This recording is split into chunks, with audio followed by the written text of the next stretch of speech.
मेरठ से दबंगों के दबदबे की एक कहानी सामने आई है। खूनी खेल, एक मां की हत्या करके बेटी का सरेआम अपहरण करके ले गए हैं। परिजनों में इस बात को लेकर बहुत नाराजगी है कि 48 घंटे के बाद भी आरोपी पकड़ा नहीं गया है। बहुत मनाने पर 36 घंटे बाद मां का अंतिम संस्कार हुआ है। परिवार वालों ने प्रशासन के सामने कई मांगे रखी हैं, लेकिन सबसे बड़ा सवाल है कि आखिर ये अपराधी लड़की को लेकर कहां छुपे बैठे हैं। हर कीमत पे हम जो दोषी है उसे सजा दिलाएंगे, और ऐसी सजा दिलाएंगे कि साथ पुश्ते याद रखेंगे कोई सजा हुई है। योगी साहब हमारे से जो बेइज्जती है उनसे घर पर ले चलो जाए, गाड़ी से गाड़ी सजा दी जाए उसे। मेरठ में दबंगों का खूनी खेल। पहले दलित मां को मारा, फिर बेटी का अपहरण किया। 48 घंटे बीते, कहां हैं आरोपी? मेरठ में हुई इस घटना ने सबको हिला के रख दिया है। पहले दबंगों ने दलित लड़की को जबरदस्ती घसीटा और फिर जब उसकी मां ने रोकने की कोशिश की तो मां को बुरी तरह से पीटा। उनके चेहरे पर चाकुओं से वार किए गए। मां तो वहीं गिर पड़ी, लेकिन दबंग बदमाश बेटी को लेकर भाग निकले। अस्पताल में मां ने दम तोड़ दिया। पूरे मामले में शुक्रवार को जमकर हंगामा हुआ। परिजनों ने महिला के शव का अंतिम संस्कार करने से इनकार कर दिया। आरोपी कंपाउंडर की गिरफ्तारी और लड़की की सकुशल बरामदगी तक अर्थी न उठाने पर अड़ गए।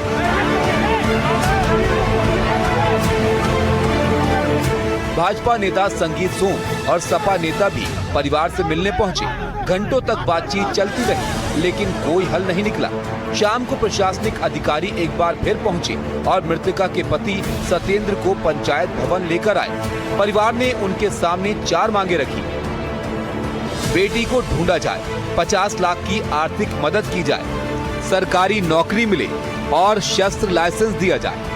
जिस तरीके का हमारी बेटी के साथ हमारी मां के साथ हुआ है, इसमें 100% पूरा गांव, पूरा समाज, पूरा क्षेत्र सब घर के साथ है। और हमारे घर का में ये एक निंदनीय घटना हुई है, इसकी सब हम भर्त्सना भी करते हैं। और हर कीमत पे हम जो दोषी है उसे सजा दिलाएंगे, और ऐसी सजा दिलाएंगे कि साथ पुश्ते याद रखेंगे कोई सजा हुई है। लड़की के पिता ने कहा कि बेटी की शादी तय हो चुकी थी, दरिंदों ने सब बर्बाद कर दिया। वहीं भाई ने बहन की जान को खतरा बताया है। प्रशासन ने पिता को 10 लाख रुपए का चेक दिया है। बाकी डिमांड को जल्द पूरा करने का भरोसा दिया और फिर करीब 36 घंटे बाद परिवार अंतिम संस्कार के लिए तैयार हुआ। शाम को अंतिम संस्कार कर दिया गया। पूरे मामले में 12 लोगों को हिरासत में भी लिया गया है। ये जो लड़की है ये उसका मकान है, और 36 घंटे के बाद में लड़की की जो मदर हैं सुनीता, जिनकी हत्या हो गई थी उस अपहरण के दौरान, उनका जो है वो अंतिम संस्कार 36 घंटे के बाद में हुआ। और 36 घंटे के बाद में इसलिए हुआ क्योंकि जो परिजन हैं वो इस बात को लेकर बहुत ज्यादा नाराज हैं कि दलित बेटी के अपहरण के बाद में भी, हत्या के बाद में भी अभी तक कोई इस मामले में गिरफ्तार नहीं किया गया है। मेरठ पुलिस का यह कहना है कि 12 लोगों को हिरासत में जरूर लिया गया है। 6 से ज्यादा जो टीमें हैं वो अलग अलग जगह छापामारी कर रही हैं, लेकिन अभी तक इस मामले में गिरफ्तारी नहीं हुई है। जिस शख्स ने अपहरण किया है वो इसी गांव का लड़का बताया जा रहा है। हमारे साथ में लड़की के भाई हैं नरसी, उनसे हम बात करेंगे। नरसी जी, कल जो आप लोगों ने 36 घंटे तक अपनी मां का शव रखा, उसके बाद प्रशासन यहाँ पर आई, क्या डिमांड आप लोगों ने की थी और फिर अंतिम संस्कार आप लोग किस बात को लेकर राजी हुए हैं? प्रशासन को क्या अल्टीमेटम दिया? हमारा पहला फर्स्ट मांग यह है हमारी सिस्टर सही सलामत बरामद हो जाए। सरकार ने 48 घंटे का समय मांगा था। 48 घंटे बाद अगर यहाँ पे हमारी बहन बरामद नहीं हुई, उसे घर पर बुलेट चला दी जाएगी। और पकड़ने में पब्लिक से विरोध कर रही है। कोई भी योगी साहब हमारे से जो बेइज्जती है उनसे घर पर ले चलो जाए, गाड़ी से गाड़ी सजा दी जाए उसे। हमारी माँ की मौके पर पारस सोम ने हत्या कर दी। बहन के कान पटे पिस्टल लगा उसे किडनैप करके ले गया जी। एनकाउंटर होना चाहिए जी बाबूजी। कोई हमारी सुन रहा हो तो, हम गरीब परिवार से हैं जी, हमारी स्थिति बहुत कमजोर है। इस पूरे मामले पर राजनीति भी तेज हो गई है। समाजवादी पार्टी ने बुलडोजर एक्शन की मांग कर डाली है। वहीं मायावती ने भी ट्वीट करके सरकार को घेरा है। इसके अलावा आजाद समाज पार्टी के अध्यक्ष चंद्रशेखर आजाद को भी पुलिस ने गांव में जाने से रोक दिया। गांव के रास्तों पर भारी पुलिस बल तैनात है और किसी को अंदर जाने नहीं दिया जा रहा है। आप देख सकते हैं कि ये गांव की ओर जाने वाला जो रास्ता है उसको पूरी तरीके से बंद कर दिया गया है और किसी को भी इजाजत नहीं दी जा रही है गांव की तरफ जाने का। यानी कपसाड़ जो गांव है वहां तक कोई भी शख्स उस तरीके से नहीं पहुंच पाएगा। इस तरीके का बंदोबस्त पुलिस की तरफ से किया गया है। आरएएफ की टीम और यहां पर उत्तर प्रदेश पुलिस की टीम को तैनात किया गया है। ये आप देख सकते हैं कि भारी पुलिस फोर्स है।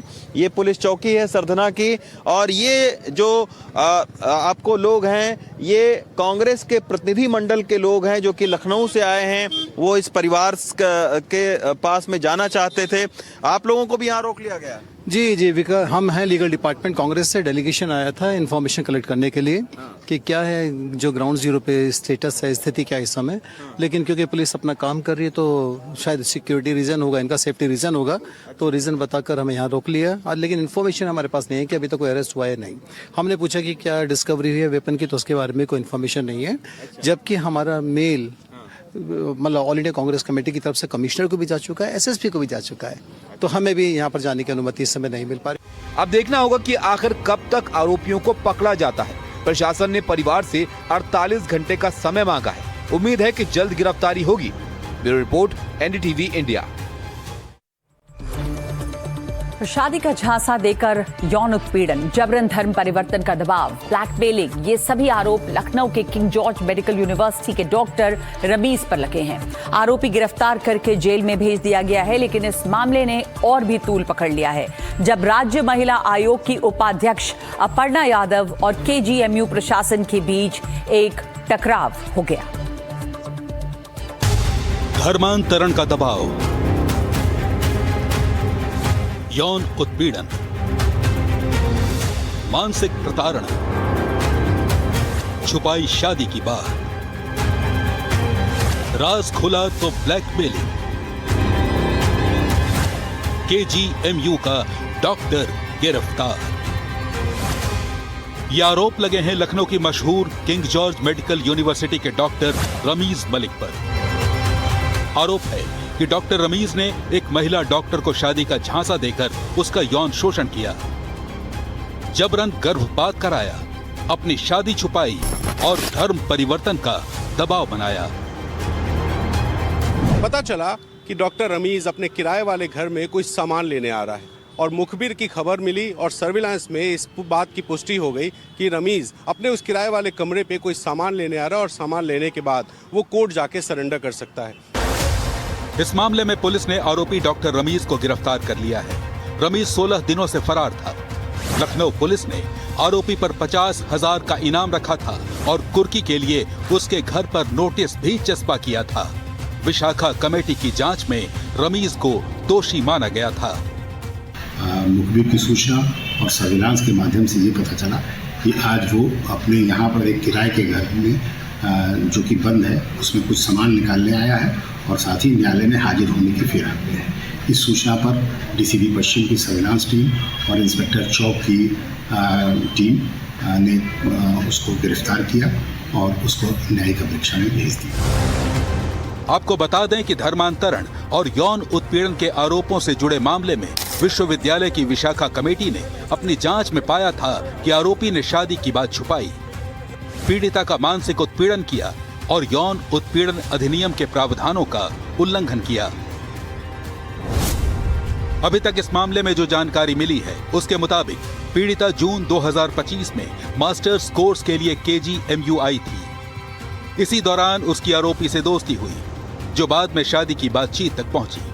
जुलाई 2025 में दोनों के बीच संबंध थे जिसे आरोपी ने भी स्वीकार किया। जांच में सामने आया कि रिश्ता निजी अपार्टमेंट तक सीमित था और पीड़िता को सितंबर 2025 में पता चला कि आरोपी पहले से शादीशुदा है। पीड़िता के पिता का आरोप है कि बेटी ने धर्म परिवर्तन से इनकार किया, जिसके बाद उस पर दबाव बढ़ता गया। इसी मानसिक तनाव में पीड़िता ने आत्महत्या का प्रयास भी किया। केजीएमयू में धर्मांतरण प्रकरण को लेकर हुए विवाद के बाद राज्य महिला आयोग की उपाध्यक्ष अपर्णा यादव ने मुख्यमंत्री योगी आदित्यनाथ से मुलाकात की।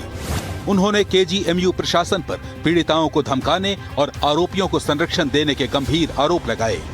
उन्होंने प्रकरण में अब तक हुई कार्रवाई के बारे में सीएम को जानकारी दी और केजीएमयू परिसर में हुए विवाद और वहां के प्रशासन के रवैये के बारे में भी बताया। इसके बाद अपर्णा यादव अपने समर्थकों के साथ केजीएमयू पहुंची तो वहां पर नारेबाजी शुरू हो गई, क्योंकि दूसरी तरफ प्रशासन के जो लोग थे वो भी मौजूद थे। इस बीच धक्का मुक्की हुई, लेकिन वीसी डॉक्टर सोनिया नित्यानंद ने अपर्णा यादव से मुलाकात नहीं की। नाराज होकर निकली अपर्णा यादव ने सीएम योगी आदित्यनाथ से मुलाकात की। उन्होंने मांग की कि केजीएमयू में जितनी शिकायतें हैं उस पर कार्रवाई होनी चाहिए।